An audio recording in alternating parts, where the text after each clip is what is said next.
নমস্কার বন্ধুরা, আবারও চলে এলাম একটা নতুন রেসিপি নিয়ে তোমাদের সঙ্গে। তো বলো তো এটা কী? এটা হচ্ছে ভেটকি মাছের পিলে। তো যাই হোক, বাজার থেকে কিনে নিয়ে চলে এলাম। একটা ভেটকি মাছ কিনেছিলাম, সেখান থেকে এই পিসগুলো বেরিয়েছে, বেশ সুন্দর। তা আমি এর মধ্যে লেবু চিপিয়ে নিলাম। তো আজকে একটু শীতে, বুঝতেই পারছো, ঠান্ডা ঠান্ডা ওয়েদার, তো একটু এইসবগুলো খেতে ইচ্ছা করে, ফিশ ফ্রাই। আর বাজারে কিনতে গেলে অনেকটা পরিমাণ দাম নিয়ে নেয়। যাই হোক, অল্প একটু হলুদ দিলাম, একটু নুন দিলাম, একটু ধনের গুঁড়ো, জিরের গুঁড়ো দিয়ে, তারপরে একটু গোলমরিচ দিয়ে, লেবুর রস দিয়ে এটাকে মাখিয়ে নিলাম। তো যাই হোক, সবাই মিলে খেলে তো একটু কম খরচে হয়ে যায়। আর বাইরে থেকে কিনে এলে অনেকটা পরিমাণ টাকা লাগে।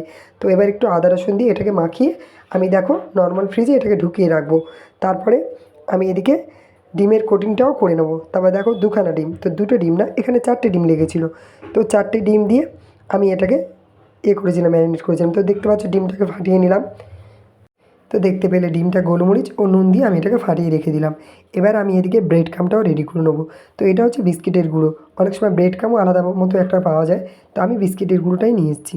তো এখানে দেখো মাছগুলো আমি যে মশলা মাখিয়ে রেখেছিলাম ওইটা এবার আমি ডিমের মধ্যে চুবিয়ে দিলাম। যেহেতু ডিমের মধ্যে দিয়ে এটাকে আমি এবার বিস্কিটের গুঁড়ো লাগাবো, মাখিয়ে বেশ সুন্দর করে এটাকে কোটিং করে আরেকবার কোটিং করবো। কারণ একবার কোটিং করলে এটা সুন্দর হবে না এবং মচমচ হবে না। তো দ্বিতীয়বার কোটিং করেছিলাম বলেই কিন্তু 4টে ডিম লেগেছিলো, যেহেতু মাছগুলো অনেকগুলো ছিল।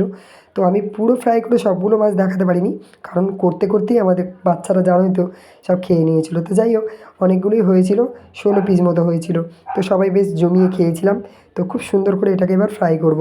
তো দেখো প্রত্যেকটা জিনিস আমি আগে এরকম করে কোটিং করে নেবো, ডবল কোটিং করেছি সবগুলো, কত সুন্দর করে। দেখো আরও আছে মাছ। তো এবার আমি দেখো এটাকে এবার ফ্রাই করব।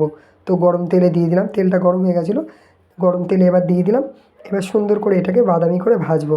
আর গ্যাসগুলো একটু মাঝে মধ্যে কমিয়ে দিতে হবে, যদি বাড়িয়ে দাও তাহলে ভেতরে মাছটা কিন্তু সুন্দর করে সেদ্ধ হবে না। তো সত্যি কথা বলতে গেলে খুব মচমচ হয়েছিল, আমি ভেঙে দেখালে তোমরা বুঝতে পারতে। তো এত তাড়া ছিল বাচ্চাদের খাওয়ার যে আমি আর ভেঙে দেখাতে পারিনি। যাই হোক, ভিডিওটা কেমন লাগলো অবশ্যই তোমরা জানিও। খুব সুন্দর হয়েছিল কিন্তু খেতে, বাচ্চারা খেয়ে বলেছিল। তো আমি ছোটুকে আগে দিয়ে দিলাম, কারণ ও বাচ্চা, ও বলছে আমাকে আগে দাও। তো দেখতে পাচ্ছি এখানে ওর বাপিকেও দিয়ে দিলাম। তো আমরা সবাই এভাবে নিয়ে নিয়েছিলাম। কেমন হয়েছে অবশ্যই বলবে।